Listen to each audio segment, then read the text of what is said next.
اللہ اکبر وللہ الحمد۔ سورہ علق مکی ہے اور 19 آیتیں ہیں، نزول میں پہلی سورت ہے اور موجودہ ترتیب کے اندر 96 ہیں۔ بے اتفاق محدثین اور مفسرین یہ وہ سورت ہے جس کی ابتدائی 5 آیات رسول اکرم صلی اللہ علیہ وسلم پر پہلی وحی کے طور پر غار حرا کے اندر نازل ہوئی ہے۔ اقوال دیگر ہیں لیکن سب کے سب مرجوح ہے اور متروک ہے اور مؤول ہے۔ اس سورت کا نام سورہ علق ہے اور اس میں رسول اللہ صلی اللہ علیہ وسلم پر ابتدائی 5 مقامات آپ نے ان کو گنوائے ہیں۔ اقرا بسم ربک الذی خلق، پڑھیے رب کے نام سے جس نے سب کو پیدا کیا۔ آپ فرماتے میں غار حرا میں دستور کے مطابق موجود تھا کہ ایک عجیب الخلقت مخلوق آئی، بہت حسین جمیل، اور اس نے مجھے کہا اقرا، پڑھیے۔ میں نے کہا ما انا بقارئ، میں وہ نہیں جو پڑھ سکے۔ تو اس نے مجھے سینے سے ملایا اور اس کو بیچا، دبایا اور پھر چھوڑا اور پھر کہا کہ اقرا۔ میں نے کہا کہ ما انا بقارئ، پھر پکڑ لیا اور سینے سے ملایا اور دبایا اور 3 دفعہ ایسا کر کے اس کے بعد تیسری دفعہ اس نے کہا اقرا بسم ربک الذی خلق، خلق الانسان من علق، اقرا وربک الاکرم الذی علم بالقلم، علم الانسان ما لم یعلم۔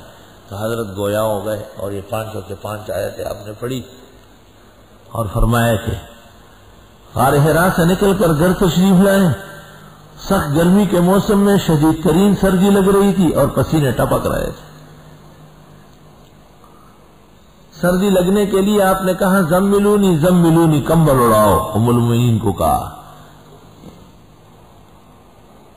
اور 2 عالم جمع ہو گئے تھے، ایک عالم بشر اور دوسرا عالم ملکوت، تو عجائب پیدا ہو گئے۔ سردی بھی لگ رہی ہے اور گرمی بھی لگ رہی ہے۔ دیدار امین مائی و پرہیز می کنی، بازار خویش و آتش ماتیز می کنی۔ اقرا بسم ربک الذی خلق، پڑھیے رب کے نام سے جس نے سب کو پیدا کیا۔ پڑھنا وہ ہے جو اللہ کے لیے ہو، مخلوق کے لیے پڑھنا اور مخلوق کے علوم و فنون پڑھنا وہ کوئی کارنامہ نہیں ہے، ایک بطن کی ضرورت ہے، پیٹ کی ضرورت ہے دل روشن مثال دیوبند اور ندوہ ہے زبانی ہوش من، اب علی گڑھ کی ذرا تشبیہ لو، بس مقدس پیٹ ہی اس کو کہو۔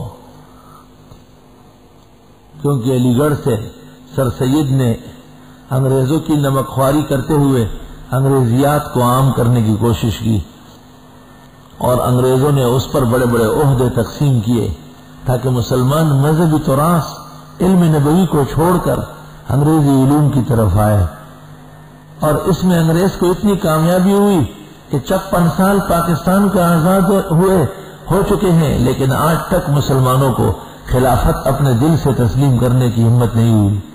اس لیے انگریزوں کی حکومت اور ان کے حکام کے نیچے دب رہے ہیں۔ اقرا بسم ربک، پڑھیے رب کے نام کے ساتھ، الذی خلق، وہ جس نے پیدا کیا، خلق الانسان ملک، پیدا کیا انسان کو جمے ہوئے خون سے۔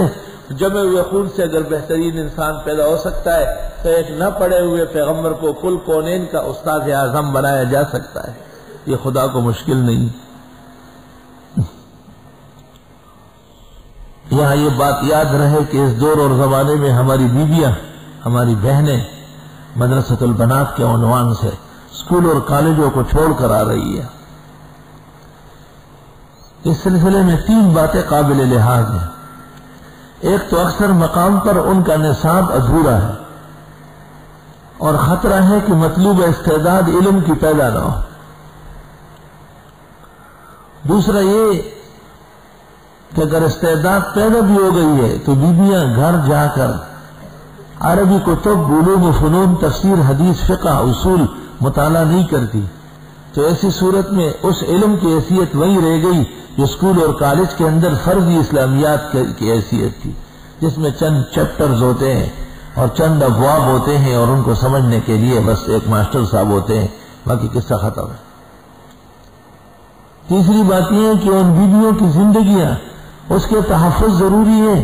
رشتہ نہ ملنے کی وجہ سے لوگ کہیں بھی ان کا رشتہ کر لیتے ہیں، اور اس کے علم پر اور اس کی دیانت پر اور تقوی پر یوں آگ لگ جاتی۔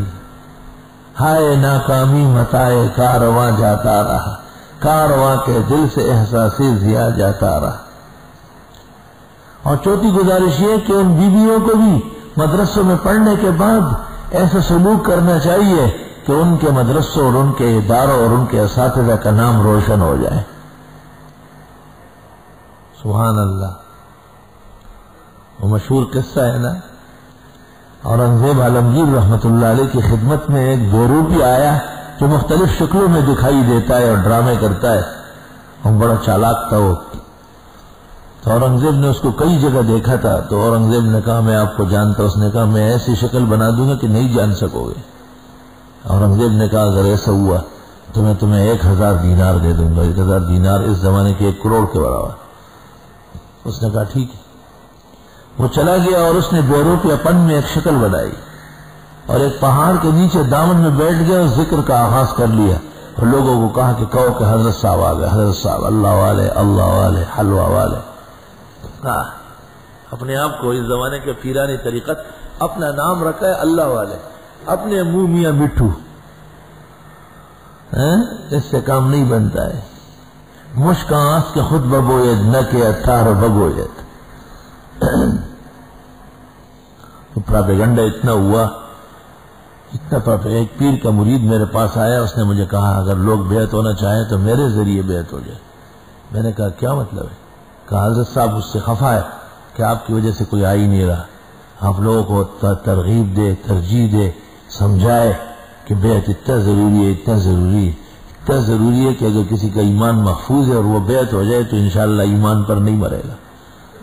سب سے پہلا تکبر کہ میرا پیر جو ہے وہ جنت کا ٹھیکیدار ہے، غلط در غلط، مئہ فی مئہ باطل اور ضلالت۔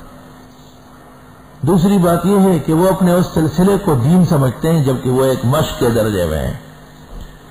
اور تیسرا یہ کہ بات اہل بدعت نہیں، اہل حق کے ہاں ان سلاسل کے اندر بے شمار خرابیاں عقیدے اور عمل کی آ گئی ہے، اس کی اصلاح کا کوئی ساز و سامان نہیں ہے۔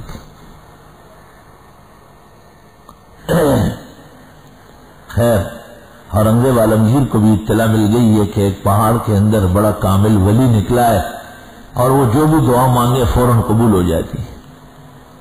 تو اورنگزیب عالمگیر اپنے گھوڑوں پر سوار ہو کر وزیر و مشیروں کے ساتھ وہاں پہنچے اور ان کی خدمت میں بیٹھے اور ان سے دعاؤں کی درخواست کی۔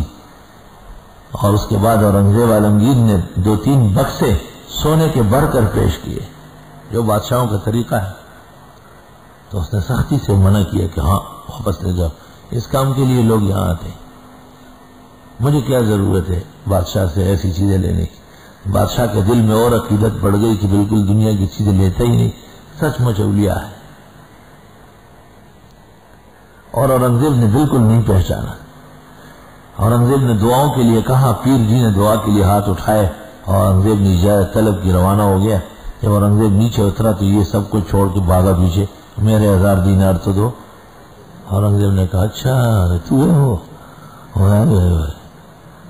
کمال ہو گیا، ویسے پہچانا نہیں میں نے، اور 1000 دینار تو آپ کے پکے ہیں، لیکن یہ بتاؤ مجھے کہ خاموشی رہ جاتے تو 2 بکسے میں سونے کی پیش کر چکا تھا، وہ کروڑوں دینار کہتے۔ تو اس بیروپیہ نے کہا کہ نہیں، میں پیسے کماتا ہوں اپنے بیروپیہ کے ذریعے، اور وہ میں نے بزرگوں کی شکل بنائی تھی، اس کو بدنام نہیں ہونے دوں گا، بزرگان دین کی شکل اور ان کا مقام بدنام نہیں ہونے دوں گا۔ تو ہم سب کا یہ فرض ہے کہ ہم اپنے اکابر و اسلاف کی عزت و شرف بلند رکھیں۔ اقرأ باسم ربک الذی خلق، پڑھیے رب کے نام سے، وہ جس نے پیدا کیے، سب کو پیدا کیا، آسمانوں کو، زمین کو، انبیاء کو، اولیاء کو۔ خلق الانسان من علق، پیدا کیا انسان کو گوشت کے لوتڑے سے۔ اللہ، پہلے فرمایا پیدا کیا، ایک عام بات کی، پھر خاص بات کہی کہ انسان کس گن سے نکلا ہے۔ قدرت دیکھو کیسے حسین ہو چکا ہے۔ اس طریقے سے اس جاہلی دور میں اور اس مشرکانہ ماحول میں اے حضرت محمد صلی اللہ علیہ وسلم آپ کو کل کونین کا سرخیل و سرتاج بنا رہا ہے، ایسی وہی میں نے آپ کو بھیجی ہے، اور یہ وہ وہی ہے کہ جس کو آ جاتی ہے اور جس کو نصیب ہو جاتی ہے وہ کائنات کے اندر رہتے ہوئے آخرت کا آدمی بن جاتا ہے۔ ہمارے بعض بزرگوں نے اقرا کے نام سے مدرسے قائم کیے، یہ اس اعتبار سے تو بہت اچھے ہیں کہ چھوٹے چھوٹے بچے جو اسکولوں کالجوں میں رلتے تھے وہ وہاں سے بچ گئے اور یہاں آ گئے، لیکن اس سے جو ایک دھندے کی شکل بن گئی ہے وہ بھی بہت زیادہ قابل افسوس ہے۔ اقرا پڑھیے وربک الاکرم، اور آپ کا پروردگار خوب سخی ہے، الذی علم بالقلم، وہ جس نے علم سکھایا قلم کے ساتھ، اور قلم کے فضائل و مناقب ہم پہلے بیان کر چکے ہیں۔ کہتے قلم تین ہے، ایک تقدیر کا قلم ہے، دوسرا ملائک کا قلم ہے، اور تیسرا عام دنیا کا قلم ہے۔ علم الانسان ما لم یعلم، سکھا دیا انسان کو وہ جو جانتا نہیں تھا۔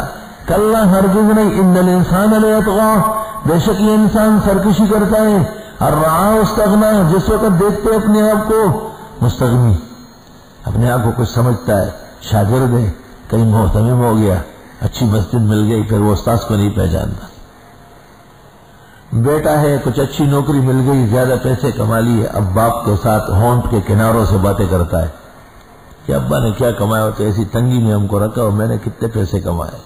ان الانسان لیطغی ان رآہ استغنی، ان الی ربک الرجعی، بے شک تیرے رب کی طرف واپسی ہے۔ ارأیت الذی ینہی، آیا آپ نے دیکھا اس شخص کو جو روکتا ہے، عبدا، میرے بندے کو، اذا صلی، جب وہ نماز پڑھنے لگتا ہے۔ رسول اللہ صلی اللہ علیہ وسلم جب کعبہ شریف میں نماز پڑھتے تو مشرکین بہت زیادہ زیادتیاں کرتے اور آپ کے راستے میں روڑے اٹکاتے اور طرح طرح رکاوٹیں کھڑی کرتے۔ ارأیت ان کان علی الہدی، آیا آپ نے دیکھا اگر ہے بھی وہ پکے ہدایت پر، او امر بالتقوی، یا خوب سمجھاتے وہ پرہیزگاری، اتنے بڑے آدمی کو کوئی روکتا ہے؟ ارأیت ان کذب وتولی، اور یہ بھی دیکھو اگر یہ منع کرنے والا یہ جھوٹا ہے اور منہ موڑنے والا ہے۔ علم یعلم، اتنا نہیں جانتا، بأن اللہ یرا، کہ بے شک اللہ سب کچھ دیکھ رہا ہے۔ کلا، ہرگز نہیں، خبردار، باز آ جائیے، لئن لم ینتہی، اگر یہ باز نہیں آیا، لنصفعا بالناصیہ، ہم گھسیٹ لیں گے اس کو پیشانی کے بالوں سے، ناصیۃ کاذبۃ خاطئہ، پیشانی بھی جھوٹی خطا کار۔ یہ ابو جہل اور دیگر مکے کے صنادید شرک کے جو حضرت کو کعبے میں نماز نہیں پڑھنے دیتے، اور امیہ ابن خلف نے باقاعدہ اون کی اوڑھنی منگوائی، اور جب آپ سجدے میں ہوئے تو آپ کے کندھوں پر رکھ دی، پیٹھ پر رکھ دی، آپ اسی حالت میں تھے۔ فاطمہ الزہرا کو پتہ چلا، روتی ہوئی آئی، اپنے والد سے نیچے گرایا وہ، اور اس وقت حضرت نے بددعا کی، اللہم علیک بقریش، اللہ جن لوگوں نے میری بے ادبی اور بے احترامی کی ہے ان کو پکڑیے۔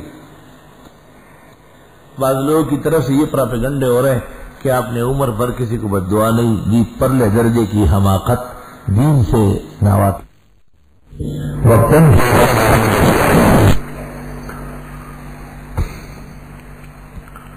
چنانچہ اس پر جناب رسول اللہ صلی اللہ علیہ وسلم کو یہ آیت نازل ہوئی، اور آپ نے ان آیت کے نزول کے بعد مشرکین کے مجمع میں آ کر نیت باندھی ان کے سامنے۔ مشرکین ایک دوسرے کو دیکھتے گئے اور بڑے حیران ہوئے کہ کیا بات ہے، آج جرأت اتنی کیسے ہو گئی۔ اس کے بعد انہوں نے اتفاق سے اٹھے کہ ہم پکڑتے آپ کو، اٹھا کے باہر پھینک دیتے۔ جس وقت وہ آپ کی طرف بڑھے تو پیچھے بھاگنے لگے، پھر بڑھے تو اور پیچھے بھاگے، اور کہا کہ درمیان میں خندقیں ہیں اور ان میں ایک عجیب سی مخلوق ہے اور وہ ہم کو پکڑنا چاہتی ہے۔ آپ نے نماز کے بعد فرمایا کہ میرے اللہ کا غضب جوش میں آیا تھا، اس نے قہر جہنم کے فرشتے بھیجے تھے، اگر یہ لوگ تھوڑا سا اور آگے بڑھ لیتے، لآخذتہم الملائکۃ وتنوش، فرشتے ان کو پکڑ کر بوٹیاں بوٹیاں کر رہے تھے۔ آیت کے اندر زبردست فائدہ ہے کہ جو دین پر مستقیم ہو، اللہ اس کے دشمنوں کو اس کے مقابلے میں خیرہ اور ذلیل کر دے گا۔ فَلْيَدْعُ نَادِيَهُ، پس پکارے اپنے ہم نشینوں کو، سند و زبانیہ، ہم بھی پکارتے ہیں جہنم کے داروغہ کو، کلا ہرگز نہیں، لا تطع، ایسے لوگوں کی پرواہ نہ کرے، وسجد اللہ کے سجدے کرے، وقت خرید اور قرب پائے۔